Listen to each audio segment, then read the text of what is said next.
Good morning to all the students. Welcome to the physics class. तो students जैसे आपको पता है we have already completed two chapters that that is chapter number 1 was the light reflection and refraction, and second chapter was the human eye and colorful world. Now our third chapter is electricity. तो students इसमें electricity में जो आपका first topic है वो है charge कि charge क्या होता है।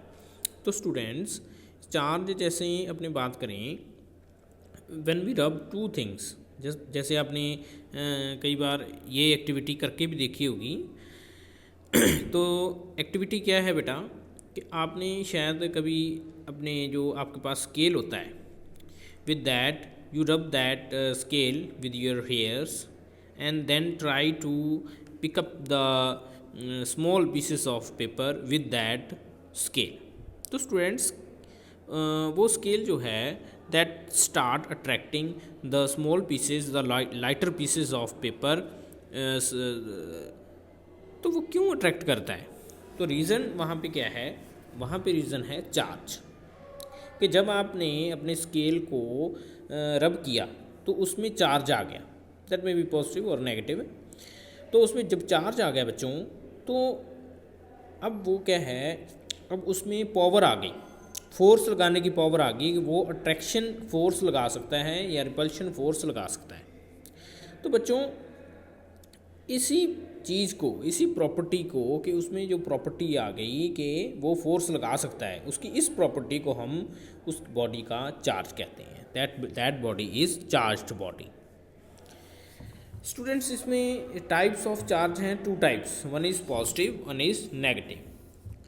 सो these are made up of subatomic particles like proton. तो प्रोटॉन के ऊपर कौन सा चार्ज होता है? Positive charge. और नेगेटिव चार्ज इसके ऊपर होता है इलेक्ट्रॉन पे।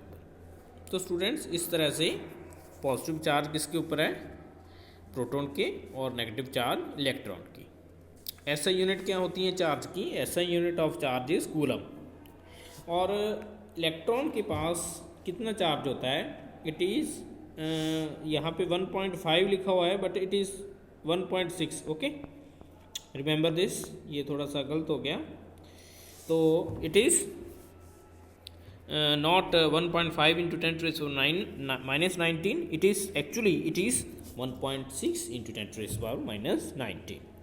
तो इतना चार्ज होता है इलेक्ट्रॉन के पास। उसके बाद ऐसा unit of 1 coulomb is equivalent to the charge containing 6.25 into 10 to the power minus 18। ठीक है, तो उसके बाद कंडक्टर और इंसुलेटर। कंडक्टर क्या होते हैं बेटा? देखो बेटे, हम पहले से ही पढ़ते आ रहे हैं about the conductors and insulators. So what are the conductors? तो कंडक्टर होता है जिसमें से हम इलेक्ट्रिसिटी पास कर सकते हैं। ठीक है, द सब्सटेंस है प्रॉपर्टी टू कंडक्ट इलेक्ट्रिसिटी। लेकिन insulator, it is the substance which do not allow flow of electricity. तो इंसुलेटर में इलेक्ट्रिसिटी पास नहीं हो सकती। फॉर एग्ज़ाम्पल, जो आपका आपने वायर देखी होंगी घर पे, वायर्स, कॉपर वायर्स। तो कॉपर वायर क्या है? Copper is the material, it is conductor. ठीक है, उसके ऊपर जो रबर लगी होती है, that rubber insulation is the insulator. तो इसी कारण हमें वो जो है झटका नहीं लगता इलेक्ट्रिसिटी का, क्योंकि अगर अपन अपने डायरेक्टली कॉपर वायर को हाथ लगाएंगे, then we will definitely we will have shock of electricity. But here, because it is insulated by a rubber insulation, so that's why वहाँ पे क्या है, वो insulator आ जाता है, तो इसलिए we do not get a shock. So students, why conduct electricity and why insulator do not conduct electricity? तो इसके पीछे रीज़न है फ्री इलेक्ट्रॉन्स। तो स्टूडेंट्स ये जो फ्री इलेक्ट्रॉन्स होते हैं, free electrons means which are free, कि वो जो है कंडक्टर में फ्रीली घूम रहे हैं, they are freely moving here and there. वो electron helps in the conduction of the electricity. तो कंडक्टर में वो होते हैं, बट इंसुलेटर में वो नहीं प्रेजेंट होते। So that's why insulator do not conduct electricity. So basically, if you are asked about that, what is the main fundamental reason behind the conduction of electricity, it is the free electrons. उसके बाद electric potential. What is electric potential? Electric potential क्या होता है? When a small electric charge is placed in electric field due to another charge, it experience a force. So work has to be done on the positive charge to move it against this force of repulsion. The electric potential is defined as work done in moving a unit charge from the infinity to that point. तो बच्चों ये क्या होता है, सुनो ध्यान से. मेरे पास प्लस क्यू चार्ज पड़ा है, ठीक है. अब प्लस क्यू चार्ज यहाँ पे पड़ा है, तो अगर मैं एक छोटा सा स्मॉल सा क्यू नॉट चार्ज यहाँ पे लेके आऊँ, ठीक है, लेके आऊँ मतलब ये प्लस क्यू चार्ज के पास में मैं लेके आऊँ और ये भी प्लस है, तो आपको बच्चों पता होगा कि प्लस और प्लस क्या है, रिपेल करते हैं, ठीक है. तो अगर हम इसको इसकी तरफ लाना चाहेंगे तो ये क्या करेगा, इसको रिपेल करेगा, ठीक है. तो अगर हम मान लो इस क्यू नॉट चार्ज को प्लस क्यू की पास लाना चाहते हैं तो हमें फोर्स लगाना पड़ेगा. तो बच्चों फोर्स लगाना पड़ेगा तो हमें वर्क भी करना पड़ेगा.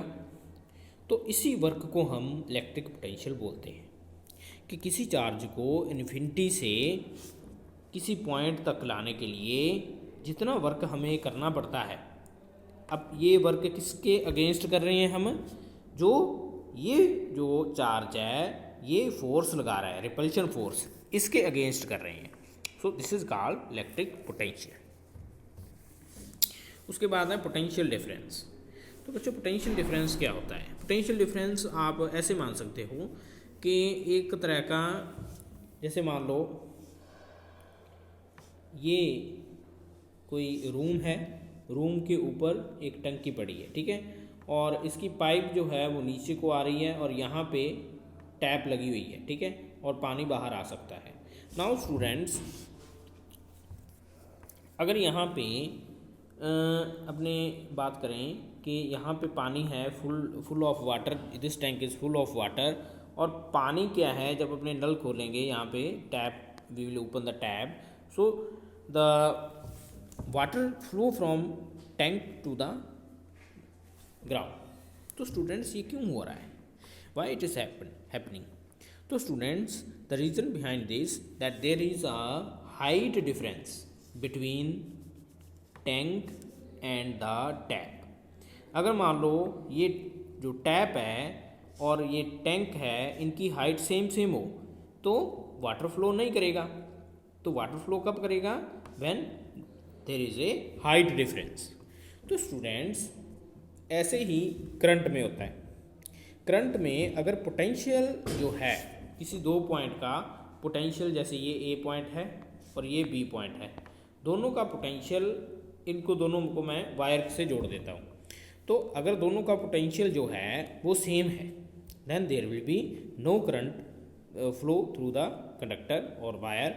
अगर एक का पोटेंशियल 100 है और दूसरे का पोटेंशियल है 50, then definitely there will be flow of current from higher potential to the lower potential. तो इस तरीके से यहाँ पे जो डिफरेंस आ गया, ठीक है, तो इसको हम बोलते हैं पोटेंशियल डिफरेंस. और स्टूडेंट्स पोटेंशियल और पोटेंशियल डिफरेंस दोनों का ही जो ऐसा यूनिट है वो क्या है? That is the volt. तो पोटेंशियल डिफरेंस का फॉर्मूला क्या हुआ? वर्क डन अपॉन में चार्ज, W अपॉन में Q, this is the potential. तो स्टूडेंट ऐसा unit of potential is volt, and volt is equal to 1 joule upon में 1 coulomb. तो 1 वोल्ट को डिफाइन कैसे करेंगे? 1 volt is the, if the work done is 1 joule on a charge of 1 coulomb, then the potential difference is 1 volt. Next we have voltmeter. Voltmeter, it is an instrument used for measuring electrical potential. ठीक है, अगर electric potential किसी दो points में measure करना हो, potential difference कितना है, then we use the voltmeter. And voltmeter has a high resistance, इसकी हाई रेजिस्टेंस क्यों रखी जाती है? So that it takes negligible current, ठीक है। उसके बाद इलेक्ट्रिक करंट। इलेक्ट्रिक करंट क्या होता है? Electric current is the basically is the movement of charge, कि किसी वायर है, कोई वायर है, ठीक है, ये एक वायर है, ठीक है, और इसमें आपको पता है कंडक्टर है, कंडक्टर में फ्री इलेक्ट्रॉन्स होते हैं। फ्री इलेक्ट्रॉन्स जब मूव करने स्टार्ट हो जाते हैं, मूव कब करेंगे? आपको अभी बताया था मैंने, जब पोटेंशियल डिफरेंस होगा। तो जैसे मान लो इसका पोटेंशियल है 100, इसका पोटेंशियल है 0, तो पोटेंशियल डिफरेंस हो गया, कितना हो गया? पोटेंशियल डिफरेंस इज 100, ठीक है। तो definitely the charges will flow. तो चार्जेस कहाँ से कहाँ फ्लो करेंगे? From higher potential to the lower potential. So this is called electric current. The flow of charges is called the electric current. So it is measured in ampere. इसका जो unit है वो क्या है? एम्पियर। इसको ampere में हम major कर सकते हैं, and 1 ampere is equal to 1 coulomb upon 1 second. Next ammeter. तो ammeter is the device use to measure the electric current. Electric current, अगर किसी सर्किट में इलेक्ट्रिक करंट हमें मेज़र करना है, then we will use the ammeter. And ammeter should have a very low resistance. अगर इसकी low resistance होगी तभी इसमें करंट फ्लो करेगा। So ammeter basically is the device to use to measure the electric current in the circuit. Circuit diagram. Next is the circuit diagram. Circuit diagram क्या होती है? This is basically is the representation of various types of like electric instruments connected, and it shows how the connections will be there in a electrical connection. So students, it comprises of like instruments, battery, plug, ठीक है, electrical components and connecting wires. It is often convenient to draw a schematic diagram in which different components of circuit are represented by symbols. So conventional symbols used to represent some of the most commonly used electrical components.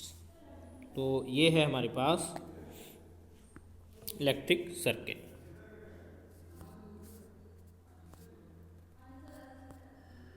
These are the symbols used for representing various instruments. अगर cell को represent करना है, then we have this symbol, battery को तो this symbol, key open key, this is for closed key, this is for wire joint, this is for wire passing without joining, ठीक है। तो इस तरीके से this is the bulb and this is the register, this is the rheostat. तो इस तरीके से these are the all are the instruments। अगर एमीटर है, एमीटर को अपने करना है तो इस सिंबल्स यूज़ करेंगे। वोल्ट मीटर के लिए ये सिंबल यूज़ करेंगे। तो these are the symbols used to represent various instrument in the circuit। जब सर्किट डायग्राम बनेगी तो ये सिंबल्स हम यूज़ करते हैं।